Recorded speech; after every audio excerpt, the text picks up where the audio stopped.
कानपुर घटना का मुख्य आरोपी विकास दुबे अभी तक फरार चल रहा है और इसी बीच 2006 का एक वीडियो आईबीएन भारत के हाथ लगा है, जिसमें विकास दुबे अपनी पूरी कहानी बता रहा है कि आखिर कैसे वो राजनीति में आया और उसका गुरु कौन है। विकास दुबे वीडियो में कह रहा है कि मैं अपराधी नहीं हूं, मेरी जंग राजनीतिक वर्चस्व की जंग है और ये मरते दम तक जारी रहेगी। हालांकि 8 पुलिसकर्मियों की हत्या के बाद विकास दुबे अब तक फरार है। फर्स्ट में मैं यहाँ का ग्राम प्रधान चुना गया, अपने गांव का 2 पंचवर्षीय में ग्राम प्रधान रहा यहाँ पे। इसके बाद मैं जिला पंचायत सदस्य हुआ। मेरा छोटा भाई भी ग्राम प्रधान रहा, बगल के गांव से बीटी से भी निर्विरोध ग्राम प्रधान रहा वो। अब मेरी बहू जिला पंचायत सदस्य है इस समय, वर्तमान समय में भी। छोटा भाई मेरा ग्राम प्रधान है निर्विरोध यहाँ का, ग्राम बिकरू का। और मेरी पारिवारिक पृष्ठभूमि, मेरे बाबा भी यहाँ के जमींदार भी थे और ग्राम प्रधान भी थे, बाद में हुए। मेरी पारिवारिक पृष्ठभूमि ही राजनीतिक है, तो राजनीतिक पृष्ठभूमि तो मेरी पारिवारिक है। मेरी पैदाइशी कही है तो आप पैदाइशी है। विकास दुबे जी, किस तरह से आपको कहा जाता है कि आप अपराध में डॉन नाम से बोला जाता है कि आप माफिया हैं, डॉन हैं, और लेकिन आपका राजनीतिक कैरियर है, क्या है बेसिकली, हकीकत क्या है? देखिए, एक्चुअल राजनीति में लाने का श्रेय मैंने पढ़ाई में ग्रेजुएशन किया है मैंने, और मैं अच्छा स्कॉलर रहा हूँ अपने टाइम का।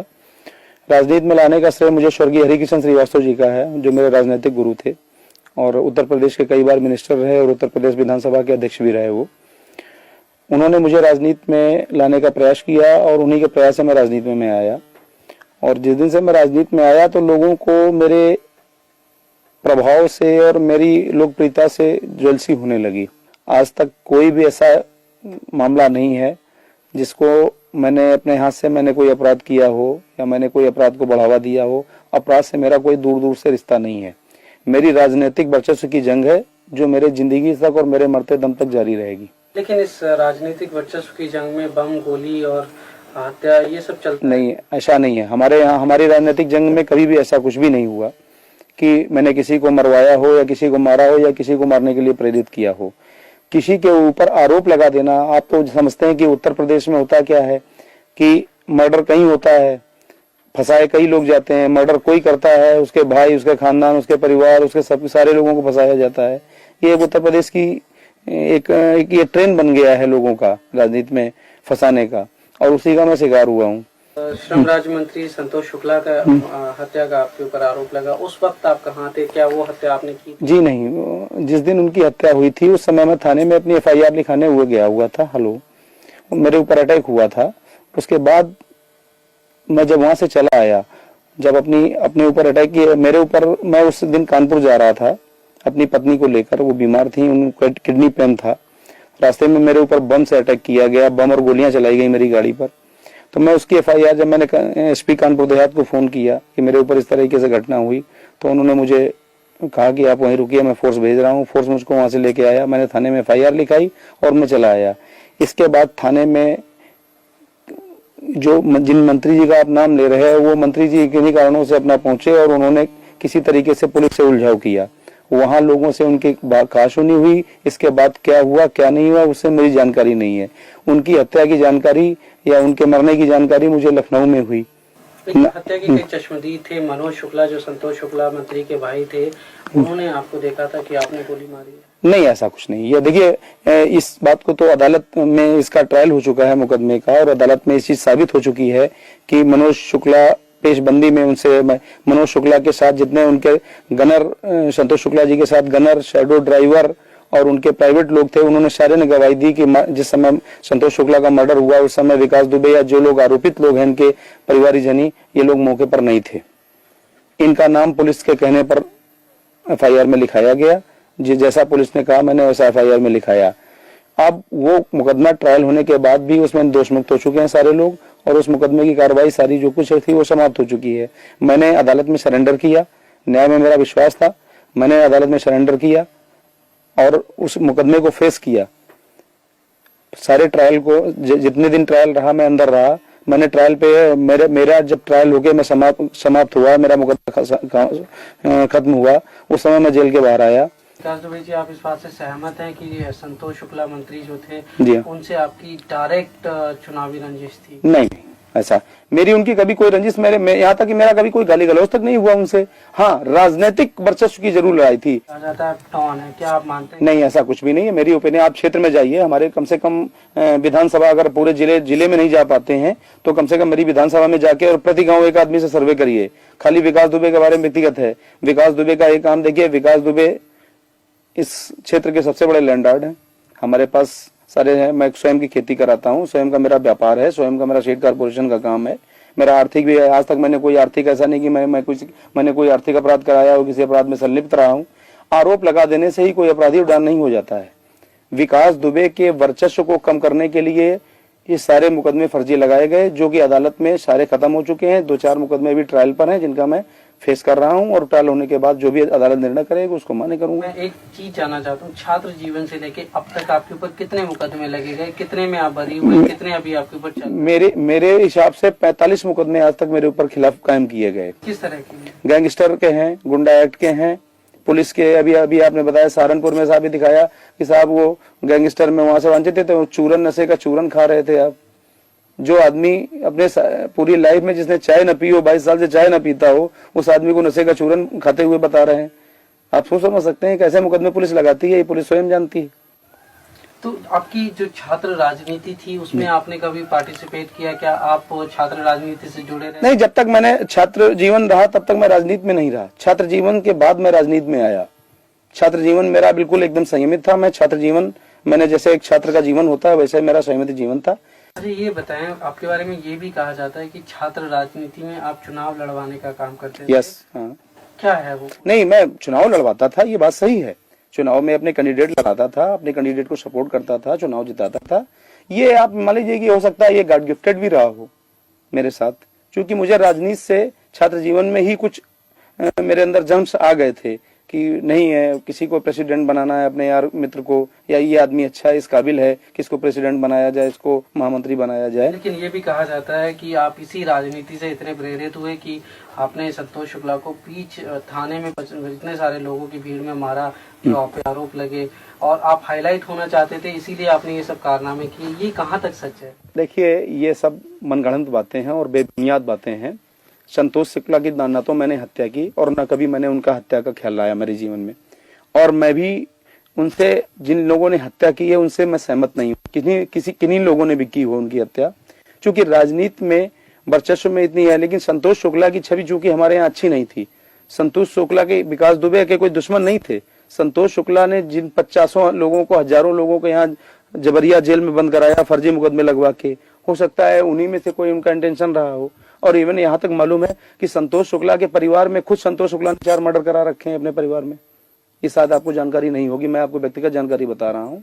संतोष शुक्ला ने अपने 2 भाइयों और अपने चाचा का मर्डर भी करा रखा है अपने गाँव में, और इनके गाँव के लोग भी इनके विरोधी हैं। वो हमारी विधानसभा के रहने वाले नहीं थे, लेकिन इनके गाँव के, और आज भी उसमें से एक आदमी फरार है। इनकी हत्या के उद्देश्य से फरार हुआ था रमाकांत शुक्ला, जो इनके परिवार का ही है, ग्राम प्रधान था इनके गाँव का, और वो इनकी हत्या के उद्देश्य से कसम खा के ही फरार हुआ था।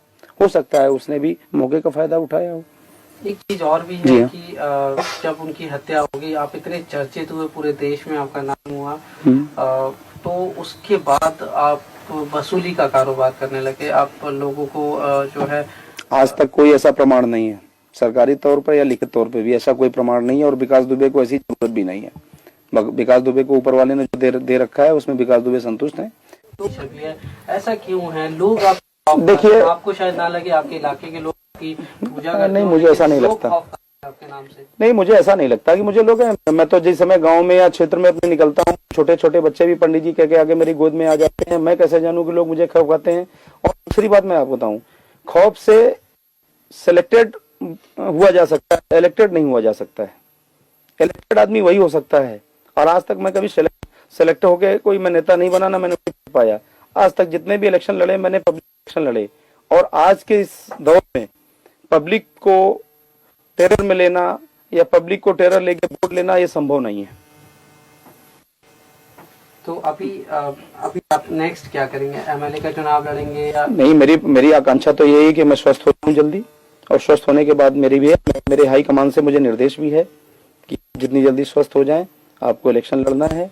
आप जिस समय स्वस्थ हो जाएं कमान रिपोर्ट करिए, आपको क्षेत्र दिया जाता है, जिस क्षेत्र के लिए आपको कहा जाता है उस क्षेत्र में आके आप चुनाव की तैयारी कीजिए। आपको अपनी सुरक्षा को लेकर कोई चिंता होती है? आपके तो बहुत दुश्मन होंगे। तो देखिए, राजनीति में आज तक कितने लोगों की हत्याएं हुई, सबको सुरक्षा मिली हुई थी। जब ऊपर वाला जब तक नहीं चाहेगा तब तक किसी की हत्या नहीं हो सकती। जब ऊपर वाला किसी के ऊपर ठीक होता है तब ठीक है। अगर हमने गलत काम किए होंगे तो मेरी हो सकता है हत्या भी हो सकती है। अगर मैंने अच्छे काम किए होंगे तो हो सकता है ऊपर वाला हमको भी लोगों की सेवा करने के लिए जिंदा भी रखेगा।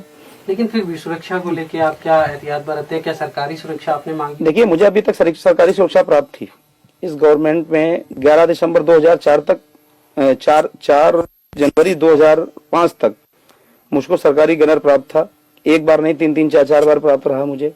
लेकिन कुछ राजनीतिक कारणों से मेरा गनर वापस ले लिया गया, इसलिए मुझे व्यक्तिगत सुरक्षा अपनी रखनी पड़ती है। और चूंकि आप जानते हैं, उत्तर प्रदेश की राजनीति में राजनीति करने वाले आदमी को या चर्चित आदमी को अपने राजनीति से ज्यादा अपने सुरक्षा की चिंता होती है, लेकिन मैं उतना भी चिंतित नहीं होता हूँ।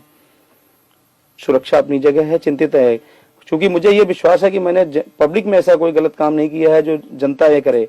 लेकिन चूंकि राजनीति में सुरक्षा सिक्योरिटी करना कोई बुरी बात नहीं है, तो इसलिए अगर मैं अपनी सुरक्षा रखता हूं तो इसमें कोई हर्ज नहीं होना चाहिए किसी को। जी, ये बताएं, छात्र राजनीति आजकल क्या गंदी हुई है? क्या उसमें देखिए, हिंसा का बढ़ावा लेके? देखिए, मैं आपकी बात समझ गया पूरी इतनी बात में ही। देखिए, जिनको राजनीति में मठाधीश कहा जाता है, उन लोगों का सीधा दखल छात्र राजनीति में है, जो अपने उल्लू सीधे करते हैं छात्रों के जरिए से। और ये दखल, मठाधीशों का दखल छात्र राजनीति में कतई नहीं होना चाहिए, इसका मैं विरोधी हूँ। छात्र राजनीति एक प्राथमिक सीढ़ी है और वो बिल्कुल पाक साफ होनी चाहिए। क्योंकि जब बच्चा शुरुआत में बेसिकली पढ़ने जाता है, प्रेप या नर्सरी में, जो शिक्षा उस समय उसको प्राप्त होती है वही उसकी आखिरी तक ग्रेजुएशन और पोस्ट ग्रेजुएशन, एमटेक, बीटेक तक चलती है। अगर किसी आदमी की नींव ही खराब कर दी जाएगी, छात्र राजनीति में अगर मठाधीशों का दखल रहेगा तो छात्र राजनीति कभी भी पाक साफ सुथरी नहीं रहेगी। लेकिन एक मठाधीश मेरे सामने बैठे हैं, उनका भी दखल रहा है छात्र राजनीति में। उन्होंने भी अपने कैंडिडेट खड़े किए, उन लोगों को जिताया बाकायदा। जब तक मैं जब तक स्टूडेंट था तब तक मैं राजनीति में, छात्र राजनीति में मेरा इंटरेस्ट रहा। जिस दिन से मैंने स्टूडेंट लाइफ मेरी समाप्त हुई, उस दिन से मैंने छात्र राजनीति में कभी दखल नहीं रखा। पर राजनीति में मठाधीश बनना कोई बुरी बात तो नहीं है, लोग बनते हैं। और नहीं, मेरी समझ में बुरी बात है। कुछ और कहना चाहेंगे आप हमसे? मैं यही आपके जरिए से मैं थोड़ा सा संदेश देना चाहता हूं लोगों को कि राजनीति में जो लोग एक दूसरे को नीचा दिखाने के लिए गलत प्रभाव का इस्तेमाल, सत्ता का और पुलिस का दुरुपयोग करते हैं, ये नहीं करना चाहिए। किसी भी अच्छे व्यक्ति को आगे बढ़ने से रोकने के लिए ये रास्ता अच्छा नहीं है। अगर किसी को इस तरह रोकना है तो उसके राजनीतिक प्रभाव को कम करिए, उसकी खामियां पब्लिक में बताइए। लेकिन किसी के ऊपर आप फर्जी मुकदमे लगा के बंद करवा दें अपने राजनीतिक प्रभाव के इस्तेमाल से, ये बात ठीक नहीं है। लेकिन विकास दुबे जी, शुरुआत में तो शायद कभी ना कभी आपने कुछ ऐसा कुछ किया होगा जिसकी वजह से आज लगे होंगे। उसके बाद क्या पुलिस ने जबरदस्ती डाले केस? देखिए, पुलिस आज भी मेरी विरोधी नहीं है और पुलिस मुझसे कभी भी इस तरह से असहमत नहीं रही। मैं ग्राम प्रधान रहा, बराबर पुलिस दरवाजे आती है, बराबर क्षेत्र के एसओ, सीओ साहब जो भी हों, जो बुलाते हैं, मैं आज भी थाने जाता हूँ। मैं कोई पुलिस से मुंह नहीं छिपाता हूँ। लेकिन जो मेरा सवाल है वो ये है कि शुरुआत में तो जरूर आपसे कुछ गलतियां हुई होंगी, जिसका बाद में जो है लंबे अरसे में पुलिस ने उसको ध्यान में रखते हुए और केसेस थोपे होंगे, चाहे वो राजनीतिक। देखिए, पुलिस ने जो कुछ भी किया मेरे साथ वो राजनीतिक दबाव में किया। पुलिस ने व्यक्तिगत रूप में मैंने ऐसा कोई काम किया और न पुलिस ने। देखिए, पुलिस को सिर्फ निर्देशित करके उनको दबाव देकर उनसे गलत कराया गया। पुलिस ने जानबूझकर मेरे साथ कोई गलत काम नहीं किया। उत्तर प्रदेश और बिहार में राजनीति में, पुलिस में राजनीति का इतना ज्यादा दखल है कि आगे चल के राजनीतिज्ञों को लेके पब्लिक जूता लेके दौड़ेगी, राजनीति करने वालों को पसंद नहीं करेगी। किसी दिन हिंदुस्तान में 2 स्टेट ऐसे हैं आपके, ये इनमें राजनीतिज्ञों को देखना पब्लिक पसंद नहीं करेगी। राजनीति करना तो दूर रही, राजनीतिज्ञों को देखना पब्लिक पसंद नहीं।